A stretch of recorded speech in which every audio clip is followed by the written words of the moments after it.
বাংলাদেশিদের এই মুহূর্তে সৌভাগ্য যে প্রচুর বাংলাদেশি ওকে ইচ্ছায় অনিচ্ছায় প্রতিশ্রুতি স্পেশাল কাগজ পাচ্ছে আলহামদুলিল্লাহ। যে প্রতিশ্রুতি স্পেশালে আমরা যদি এভাবে বলি অনেকটা এস্তাজোনাল টাইপের কাগজ, এটা রিনিউ করতে গেলে বিপদ হয়, যে এস্তাজোনাল রিনিউ করা যায় না, ওকে কনভার্ট করতে হয়। যারা কিনা 2023-এর মে মাসের আগে ইতালিতে এসেছে তাদের জন্য কনভার্টিবলে কনভার্ট করা পসিবল ইজিলি, এবং তাদের পরে আসছেন তাদের জন্য কনভার্ট করাটা ডিফিকাল্ট। আমরা বলবো যে না, এটা বলছি না। কেন না বলছি না?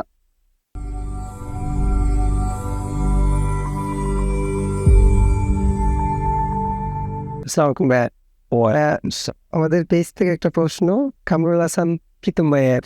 তো উনি বলছেন যে 2 বছরের প্রতিষ্ঠানে স্পেশালে কাগজ পাওয়ার পরে ওটার মোটিভ চেঞ্জ করতে কি কি রেগুলেটরি লাগবে বা কতদিন পর পাওয়া যাবে, আদৌ পসিবল কিনা যদি একটু বলতেন ভাই বিস্তারিত। এই বিষয়টা যখনই আসে আমরা খুব মজা পাই, কারণ এমন একটা টপিক প্রতিদিন কথা বলেও শেষ হয় না। কারণ আমাদের বাংলাদেশিদের এই মুহূর্তে সৌভাগ্য যে প্রচুর বাংলাদেশি ওকে ইচ্ছায় অনিচ্ছায় প্রতিশ্রুতি স্পেশাল কাগজ পাচ্ছে আলহামদুলিল্লাহ। তো এবং বরাবরই আমরা একটা জিনিস শিওর হয়ে গেছি যে প্রতিশ্রুতি স্পেশালে আমরা যদি এভাবে বলি অনেকটা এস্তাজোনাল টাইপের কাগজ, এটা রিনিউ করতে গেলে বিপদ হয়, যে এস্তাজোনাল রিনিউ করা যায় না, ওকে কনভার্ট করতে হয়। তো প্রতিশ্রুতি স্পেশালের ক্ষেত্রেও আমরা বলি এটা কনভার্ট করতে হয়, এবং কনভার্ট না করা পর্যন্ত কেউ যেন মানসিকভাবে শান্তিতে না থাকেন। তো আমরা এটাও জানি যে এই ক্ষেত্রে একটা ছোট্ট একটা প্রবলেম বা ডিলেমা আছে, সেটা হচ্ছে এরকম যে যারা কিনা 2023-এর মে মাসের আগে ইতালিতে এসেছে তাদের জন্য কনভার্টিবলে কনভার্ট করা পসিবল ইজিলি, এবং তাদের পরে আসছেন তাদের জন্য কনভার্ট করাটা ডিফিকাল্ট। আমরা বলবো যে না, এটা বলছি না। কেন না বলছি না? কারণ আসলে ইতালিতে একটা বিষয় আমরা স্পষ্ট বুঝে গেছি যে বাংলাদেশে যদি ইন্টিগ্রেট নিজেকে করতে পারে ভালোভাবে, ইতালিয়ান মানুষের বা সরকারের দৃষ্টিভঙ্গি বদলে যায়। এই যেমনটা প্রতিশ্রুতি স্পেশালের কাগজটাও কিন্তু অনেকটা ইন্টিগ্রিটির কারণে হয়। সো এই ক্ষেত্রে যারা কিনা 2023-এর মে মাসের পরে আপনি ইতালিতে এসেছিলেন এবং কাগজ পেয়ে গেছেন, তাদের জন্য প্রথম শর্তই হচ্ছে কতটুকু ইন্টিগ্রেট হয়েছেন আপনি। লাইফ আপনার কাজ indeterminato, anni che lavori, giusto? Che stai lavorando certificato della lingua A1, 2, anzi anche B1, অনেকে হয়ে যেতে পারে।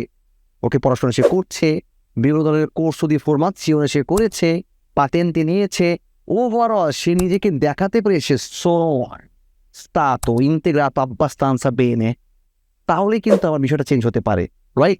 সেজন্য হ্যাঁ, আপনি বলবেন চেক। এখানে একটা বিষয় আমি অ্যাড করতে চাই যে অনেকে আসেন, অফিসে আসেন, বসে বলেন ভাই আমি তো আমার তো ফিঙ্গার ডেট পেয়ে গেছি, ফিঙ্গার দিয়ে দিব, ওইটা দেওয়ার পরে কি এটা সাথে সাথে মোটিভ চেঞ্জ করা সম্ভব? কারণ একটা বিষয় আমরা জানি হতো যে 90 দিন বাকি থাকতে বোধহয় ইয়ে করতে হয়। এটা বাধ্যতামূলক না, এই জন্য ব্যাপারটাকে আমরা অ্যাভয়েড করতে পারি। এটা ডিপেন্ড করছে যে নিজেকে প্রেজেন্ট করছে সে কতটা স্মার্টলি নিজেকে বোঝাতে পারে যে আমি আসলে ইন্টিগ্রেট হয়ে গেছি এবং আমার তুমি দিবা না। কারণ কনভার্সনের ক্ষেত্রে আপনার স্কাদেন্সা নন চেন্ট্রা লাইক এখানে আমরা আগেও বলেছি, এখন এক্সাম্পল দিই। মনে করেন আমি লাভো সুবর দিয়ে তো একটা পেরিমেস্ট আছে, আমি কাটা সূচনা করবো, ওকে? সেই কাটা সূচনা করতে গিয়ে আমি দেখলাম যে আমার 4 বছর 6 মাস পার হয়েছে বা 5 মাস পার হয়েছে, অবশ্য 7 মাস পরে আমার সুযোগ আমি করতে পারতাম, কিন্তু ইন দ্য মিন টাইম আমার পেরমেস্ট স্কা দুটো, তা আমি কি এখন স্কা দুটো পেরমেস্ট 7 মাস থাকতে পারবো?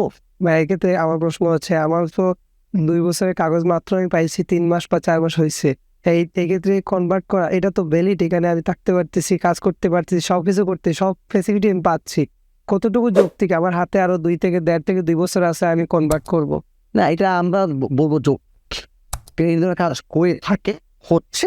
তো অনেক সময় পুলিশের ভিন্নতার কারণে ভিন্ন ভিন্ন ডেস্ক, ইত্যাদি আমরা জানি ভিন্ন ভিন্ন ডেস্কের নিয়ম চেঞ্জ হয়ে যায়।